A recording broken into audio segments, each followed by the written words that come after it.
Hello everyone. Welcome to this virtual classroom.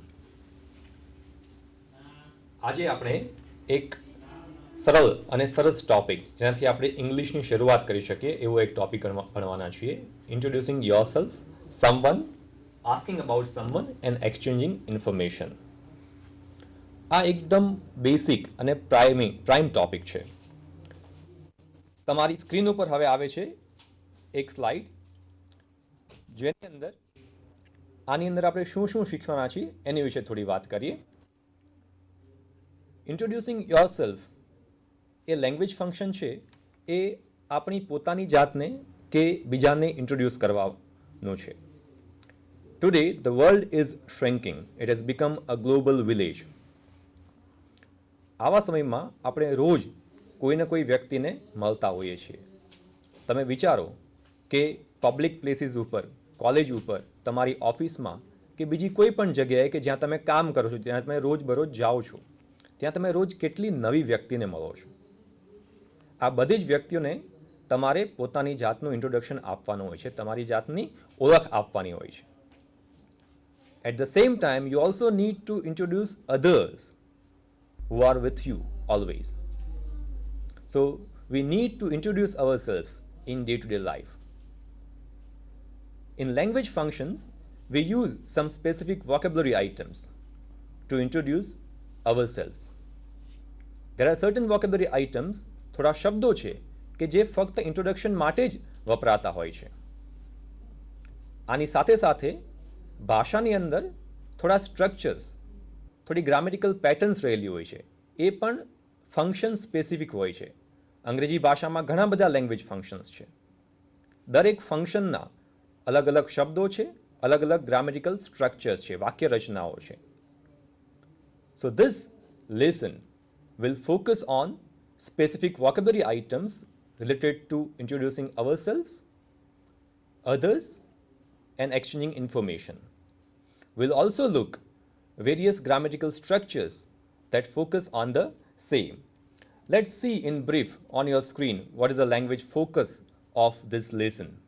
So this lesson presents the language needed for names and titles like Mr., Miss, Mrs., greetings. We greet people when we meet them during the day. For introduction, it also focuses on WH questions. We need to ask questions. આપણે થોડા પ્રશ્નો પણ પૂછવા પડે કે જ્યારે આપણે information exchange કરતા હોઈએ.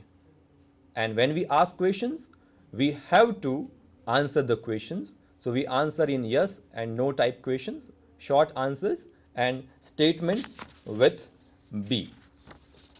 If I start with myself, friends, I am Surendra Gohil, working at H.M. Patel Institute of English Training and Research, Vallabh Vidyanagar as a lecturer. My hobbies are photography and trekking. With this, I'll give you a sample of introducing yourself on your screen. This is all about me. Vocabulary task 1. આ સ્લાઇડમાં તમને થોડા શબ્દો જાણવા મળશે. I need not define the words. મારે શબ્દોનું explanation આપવાની જરૂર નથી.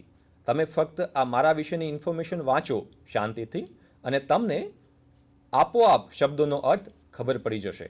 ફંક્શનલ ગ્રામરની આ જ વિશેષતા છે કે દરેક વખતે તમારે અર્થ આપવાની જરૂર નથી પડતી. સામાન્ય રીતે ગુજરાતી ભાષામાં પણ we learn language through context. આપણે સંદર્ભ દ્વારા જ ભાષાના શબ્દો છે એની ઓળખ મેળવતા હોઈએ છીએ, એ શબ્દો વાપરતા શીખતા હોઈએ છીએ. I am reading my information here. You also read the information on your screen. First name, Surendra Singh. Last name, Gohil. Gender, male.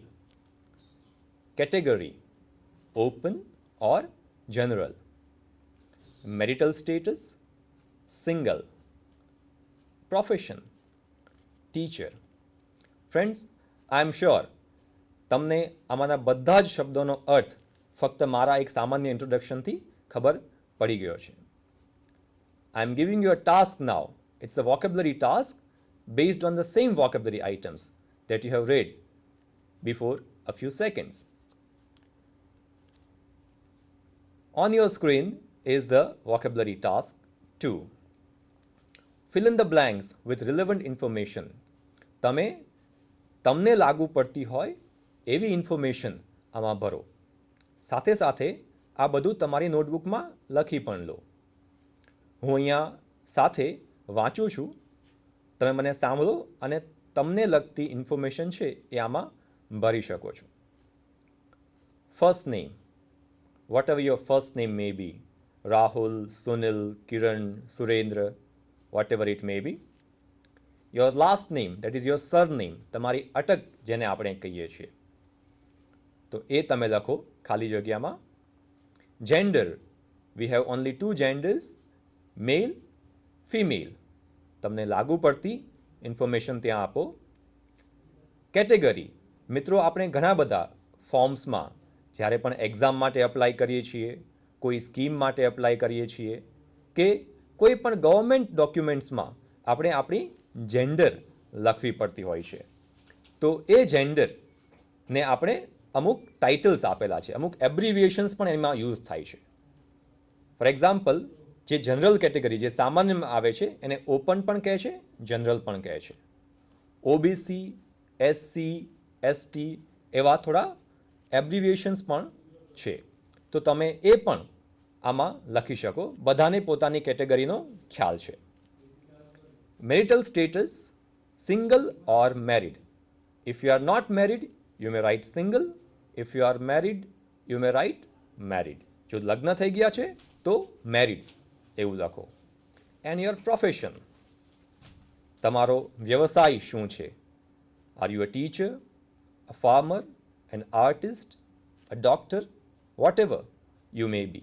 તમે ત્યાં લખી શકો છો. મને વિશ્વાસ છે કે તમે આ ઇન્ફોર્મેશન હવે ભરી દીધી છે. You can share with your partner. I am sure you will do it.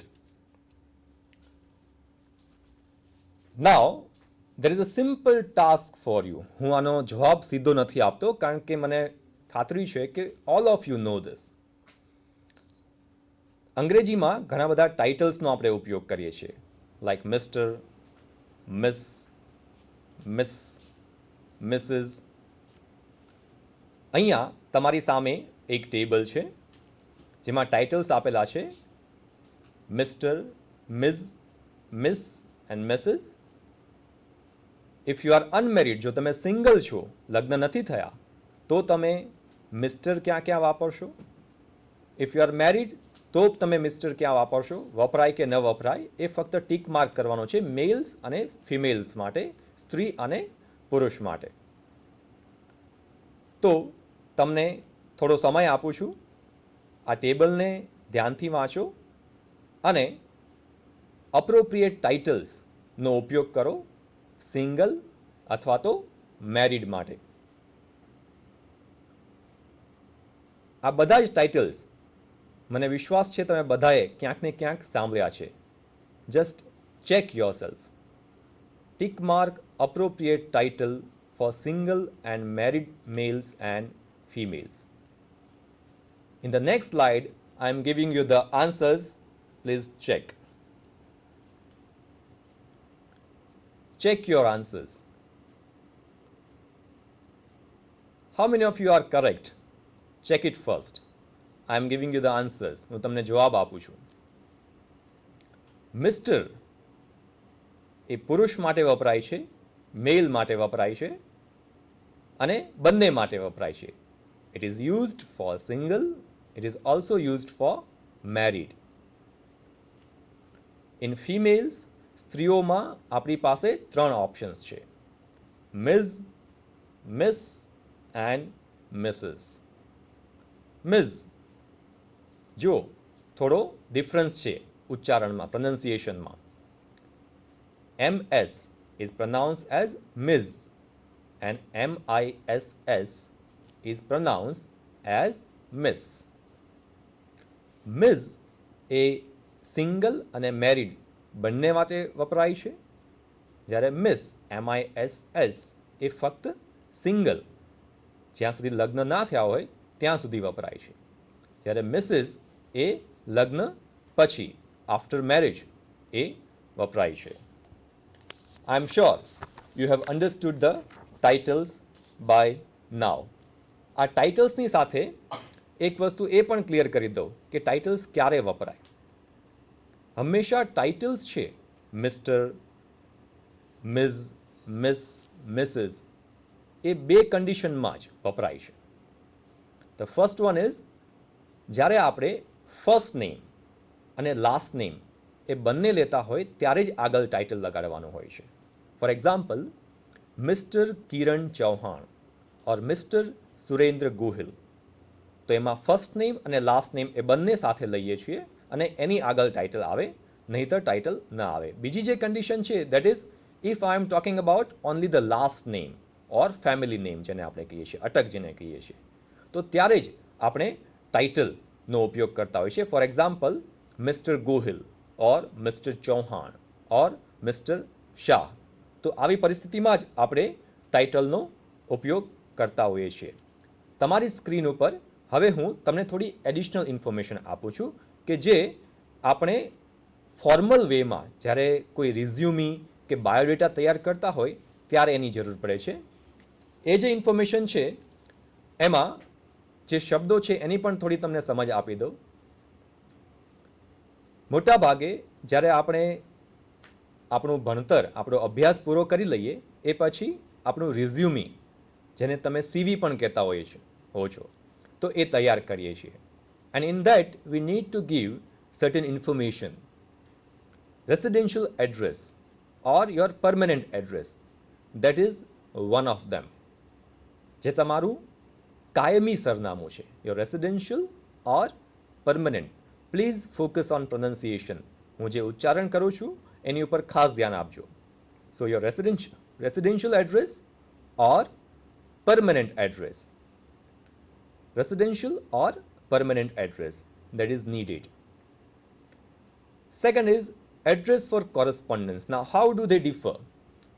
કે જે permanent address છે અને address for correspondence. I am sure you must have heard the word correspondence. પત્ર વ્યવહાર માટેનું સરનામું. Many times whenever you apply for a job, તમે જ્યારે કોઈ જોબ માટે એક પ્રિસ્ક્રાઇબ્ડ ફોર્મેટમાં, એક ફોર્મમાં જ્યારે અપ્લાય કરો છો ત્યારે તમને આ બંને પૂછવામાં આવે છે. Even van ever you are applying for a bank account, જ્યારે તમે એક બેંક અકાઉન્ટ ખોલાવવા જાઓ છો ત્યારે પણ તમને પૂછે છે કે your permanent address and your address for correspondence. So your address for correspondence is address જે તમે પત્ર વ્યવહાર માટે યુઝ કરતા હો છો. Then one more information that you can provide is your contact number. We have mobile numbers, we have landline numbers, that is called residence numbers. We also have email IDs now. I am sure હવે બધા જ ઇન્ટરનેટનો ઉપયોગ કરે છે અને email એ હવે કોરસ્પોન્ડન્સનું એક કોમન માધ્યમ બનતું જાય છે. It's fast as well. So my email ID is Surendra, SURENDRA Now see how do we pronounce it? @hmpenglish.com. So my email ID is surendra@hmpenglish.com. Many times people also ask for your language proficiency. તમારું ભાષા ઉપરનું પ્રભુત્વ કેવું છે, તમને કેટલી ભાષાની અંદર લખતા, વાંચતા અને બોલતા આવડે છે. That is called your language proficiency. And this global world, in fact, which is global now, કે હવે વિશ્વ છે એ નાનકડું બનતું જાય છે ટેકનોલોજીની મદદથી, તો ત્યારે વધારે ને વધારે ભાષા પ્રભુત્વની જરૂર પડે છે, લેંગ્વેજ પ્રોફિશિયન્સીની જરૂર પડે છે. એન્ડ પીપલ આસ્ક કે તમને કેટલી ભાષા બોલતા આવડે છે. જેટલી ભાષા વધારે બોલતા આવડે એટલું સારા પ્રોસ્પેક્ટ્સ હોય છે. Sometimes people also ask for your hobby. તમારા શોખ વિશે પણ પૂછતા હોય છે. You may write down singing or dancing, driving, acting, stamp collection etcetera. અલગ અલગ લોકોને અલગ અલગ શોખ હોય છે. તો આ વાત થઈ શબ્દોની. As I talked about earlier, જેમ મેં પહેલાં વાત કરી તેમ કે દરેક ફંક્શનને અમુક શબ્દો હોય છે અને અમુક વાક્ય રચનાઓ દેટ ઇઝ કોલ્ડ સ્ટ્રક્ચર્સ હોય છે. Now we will move towards language use. On your screen is language use 1. અહીંયા જે એક્સપ્રેશન્સ આપ્યા છે we are going to use them in conversations. આપણે વાર્તાલાપમાં આ બધાનો ઉપયોગ કરવાના છીએ. પણ એ પહેલાં આપણે એને વાંચી લઈએ, એનો થોડો ઉચ્ચારણનો મુહાવરો કરી લઈએ. Read the following sentences. તમે આ તમારી સ્ક્રીન ઉપરથી વાંચો અને મારી સાથે એનું ઉચ્ચારણ કરવાનો પણ પ્રયત્ન કરો. Let's start. Excuse me. Hello. Hi. મારી સાથે બોલતા રહેજો. I am Sunil Shah. You may try your name as well. તમે તમારું નામ પણ ત્યાં મૂકી શકો. My name is Milan. I stay in Vallabh Vidyanagar. Nice to meet you. Good luck with the class. Thank you. તમે આનો મુહાવરો કરી શકો. આ થયા થોડા સ્ટેટમેન્ટ્સ. આની સાથે સાથે આપણે જ્યારે ઇન્ટ્રોડક્શન આપતા હોય ત્યારે થોડા પ્રશ્નોની પણ જરૂર પડે. We need to ask certain questions to the people. Let us practice them as well.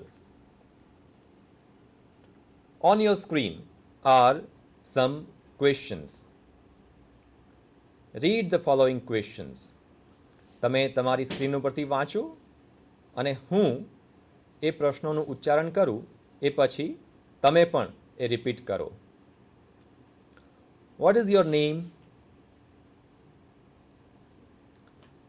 Where do you live? Where do you stay? Are you a new student? What do you do?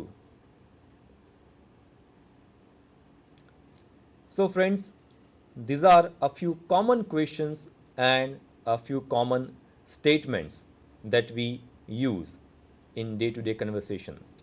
These are just examples that we are going to use in our conversations. Language is best learned through practice in context. આપણે બધા જ આપણી માતૃભાષા કેમ શીખીએ